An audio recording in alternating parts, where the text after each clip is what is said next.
ہمیں کسی میت پر 3 دن سے زیادہ سوگ کرنے سے منع کیا جاتا تھا، لیکن شوہر کی موت پر 4 مہینے 10 دن کے سوگ کا حکم تھا۔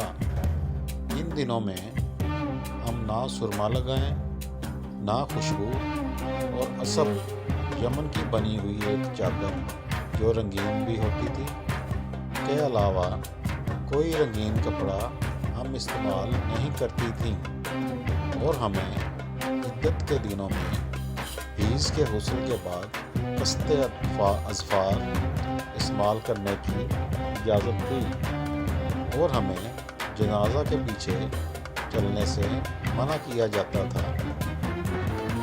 اس حدیث کو ہشام بن حسان نے حفصہ سے، انہوں نے ام عطیہ سے، انہوں نے نبی کریم صلی اللہ علیہ وآلہ وسلم سے روایت کیا ہے۔